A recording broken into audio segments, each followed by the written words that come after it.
Hello guys, it's me again, Ferds, your vlogger and stylist. Woo! Panibagong araw, panibagong video na naman ang mapapanood nyo ngayong araw. Dahil another day, another backdrop setup and grind na naman tayo ngayong araw guys. So ngayon nga pala is papunta na nga pala ako sa bahay ng boss namin dito at para ayusin na ang mga gamit. Dahil mamayang 8:30 ay alis na kami para sa backdrop setup natin ngayong araw. At alam nyo ba guys, is ngayon na lamang tayo nakapag-post ulit ng vlog dahil na-busy tayo sa mga nakaraang weeks. At nagkaroon din kasi ako ng personal problem kaya medyo tinamad din talaga ako o na-discourage ako na mag-post ng vlog natin dahil tinatamad ako sa pawat paggising natin sa umaga. Dahil nga sa nagkaroon tayo ng personal problem na hindi nyo na dapat malaman.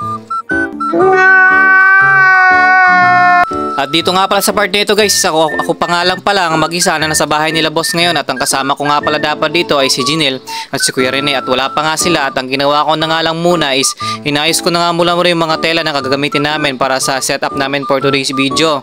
At ang maiayos ko na nga lahat ng mga tela na gagamitin ko o gagamitin namin sa event namin ngayong araw is dito naman is naghanap ako ng extension o gagamitin namin para pangsaksak sa mga ilaw o lights na gagamitin namin mamaya.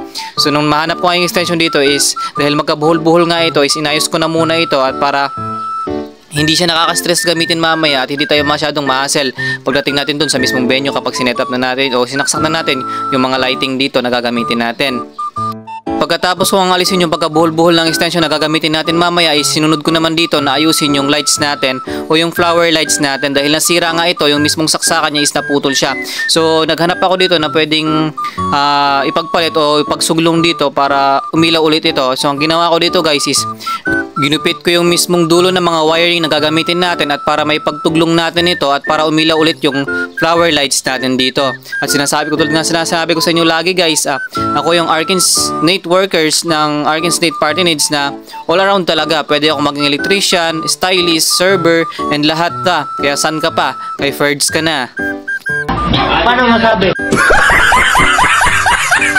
At pagkatapos nga nating magupit yung dulo na paggagamitin natin o yung mismong wire na pagsusuglungan natin is sinimulan ko na ngang itape ito, yung pagsuglong yung dalawa para maging maayos na ito at para umilaw na ito at para magamit natin mamaya sa gagawin nating event setup. At pagkatapos kong ayusin lahat ng mga gamit namin na gagamitin namin sa event setup namin ngayong araw is maya din is dumating na nga sila Kuya Rene at si Jinel na kasama ko sa magsisetup ngayong araw. At siya nga pala ang driver natin ngayong araw guys, si Kuya Rene, ang chick boy ng Kulubasaw, ang pogi ng Arkins Nate Events and Catering Services. Oh my God! Wow! At pagkatapos nga namin may sakay lahat ng mga gamit namin guys sa sasakyan na ginamit namin papunta sa event place namin is dali-dali na rin kaming umalis dito. At hindi ko na nga pala nabidyohan ang pagsakay namin ng mga gamit sa loob ng sasakyan. So dito nga pala sa part na ito guys is bumabiyahe na nga pala kami papunta sa event place o sa Buados kung saan kami magsiset up ngayong araw.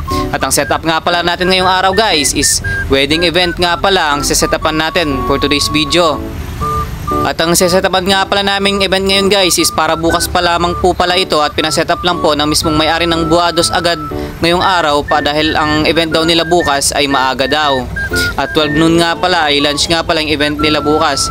Kaya ngayon na pinasetup para hindi pagdating ng bukas ay hindi kami mabitin sa oras at ganun na rin sila. At dahil nga maaga ang event na gaganapin bukas at lunch nga ito. At ang location nga pala ng Buados Events Place natin guys is dito lang yan sa San Fernando. At sa mga naghahanap ng event place na near in San Fernando na malapit sa inyo is mag-Buados na kayo. Nag-offer sila ng full package, catering and full setup backdrop. Pagkalipas nga ng ilang minutong biyahe is nakarating na nga kami sa Buados Events Place kung saan tayo mag-event for today's video o magsiset-up ng wedding backdrop natin. Nga pala ang itsura o harap ng Buados Event Place natin guys. At pagkarating nga namin dito sa Buados guys is nakasarap pa nga. So ang ginawa namin dito is naghintay na muna kami na dumating yung mismong may-ari. A few moments later. At maya-maya nga lang pagkatapos ng ilang minuto is dumating na nga ang may-ari ng Buados Event Place. At dito nga is binuksan na nga nila ang mismong event place para makapasok na kami at para makapag-start na sa paggayak ng event natin for today's video na wedding event.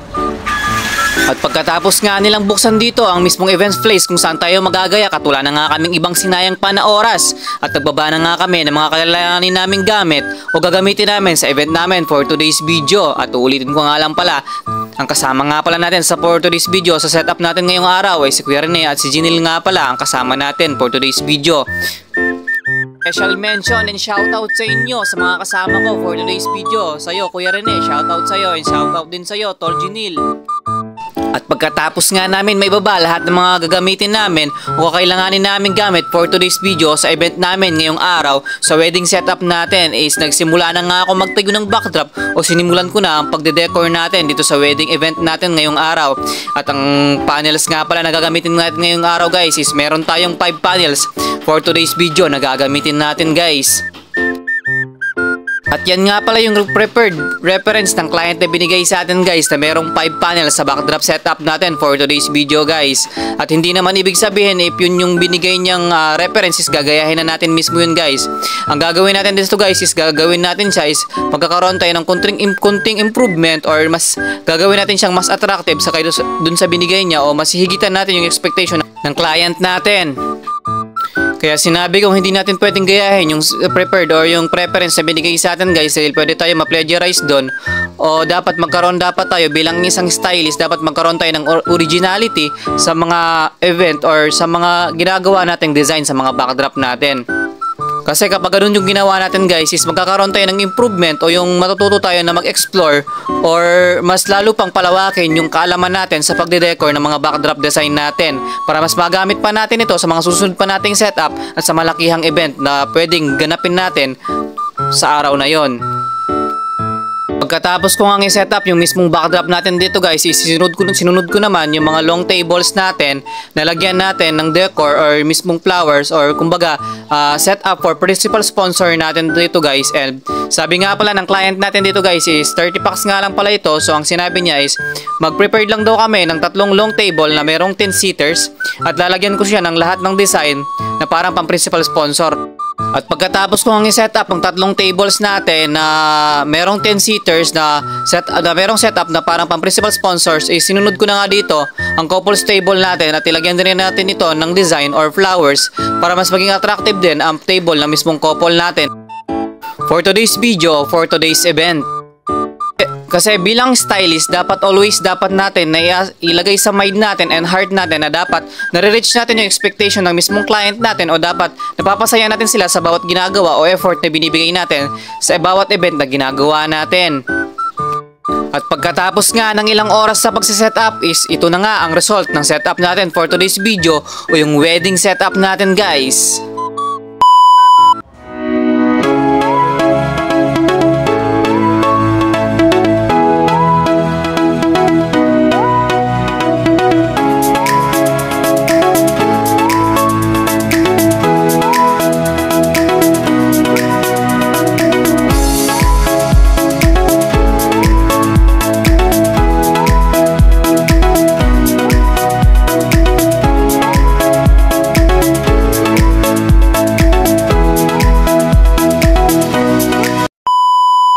At hanggang dito na lang, it's me again, Ferds, your vlogger and stylist.